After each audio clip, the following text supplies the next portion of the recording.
update and offer on Joel Blomqvist? No, just I mean he's kind of had something come up. I think he's getting a lot closer. Hopefully we get him in the lineup here before the end of the regular season. But it's kind of a day-to-day situation. Kirk, been the balancing act of having three younger goalies, trying to figure out how to get them adequate playing time, also mixing in a couple of veterans coming down every once in a while. That position at the goaltending position. Yes. That's been easy. They all been playing great.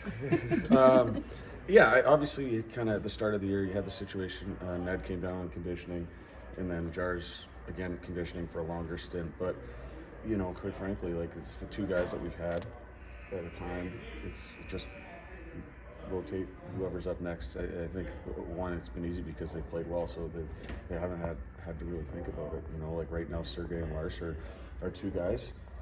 They've been outstanding, so there's no need to overthink it. We basically played 2 or 3 games a week. Sergei played Sunday, so Lars will play tomorrow, and Sergei will play Saturday. Simple, and we'll continue with that as we go forward and until something changes. Speaking of Sergei, he mentioned consistency being one of the main driving factors of his success. What have you seen out of him as far as that goes and just his play in general? Yeah, work ethic, I think, for one. Like, he competes really hard in practice. He doesn't want to get scored on at all. And I think that, most great goalies, you kind of see that from him. Young kid, kind of probably at times a little naive and just goes out and plays and doesn't worry about any of the stuff going around him. And I think, too, a lot of his success is something bad in a game happens. Like, he doesn't let it fester, just parks it, moves on, and worries about making the next save. Coach, what would you say Harrison Brunick brings to this group? Elite skating ability, can move the puck. I think it for anybody, it's a big jump from junior to pro in the American League, and I think learning just to when to skate it and try and beat guys versus when to you just got to make the first pass and activate. But I think he skates so well, he gets himself out of a lot of trouble just with his skating ability. Kirk, from your perspective, what has made this team so successful this year? They work hard, they compete, they bought into what we're selling.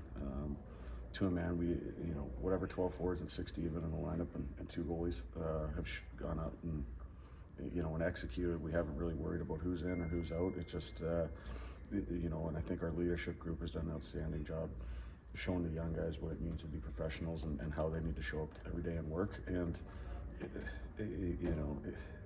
they just have, to me, they have a lot of fun together, so it's a lot easier to show up every day and work hard and compete, because it's, watching practice today, it's a great example, like the energy level, we worked really hard, but they were having a good time, right? And it's just, that's part of it. Is that typical? Is that like a typical practice with that type of energy? Yeah, we try to be, like that, the practice structure, how we want to be, like that's pretty standard operating procedure for us. But it was a good day today, for sure. Obviously, winning and doing well in the playoffs, that's the base goal of any level of hockey. How important would a potentially lengthy playoff run be important towards the overall development of all these prospects here? Getting them I think, you go through the year and you want to have your skill development. You want to get better with how you play and your details. But, I think there's a lot of development that goes into winning and just being in those pressure situations in the playoffs. And obviously, we're looking towards that. And, it's a different kind of development this year as opposed to maybe the earlier parts of the year. But I think the guys, again, they've shown that they're really committed to being about that with our efforts in big games.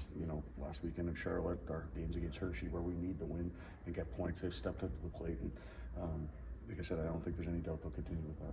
Owen Pickering had a long NHL stint earlier this season. Just what conversations have you had with him as a coaching staff on areas of growth in his game, and how have you think he's responded to all of that? Yeah, again, I think he bought into what we were trying to sell with regards to his development from day one of the year, and just coming out and, again, defending really hard and making a good first pass. Like, just for us, we were just saying, hey, you want to hit singles, right? Like, go, move pucks north, then you can activate, try to make some plays in the O-zone, but don't overcomplicate things, in the defensive end. And when we're trying to exit, we don't need to try and beat people one-on-one.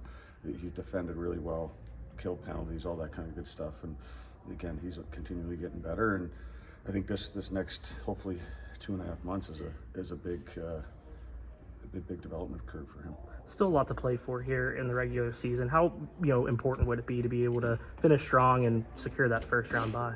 Yeah, huge. I actually went and looked at 5 of the 6 teams that made the finals in the American League over since they changed the playoff format, got the bye. So I think we all know It is freaking hot.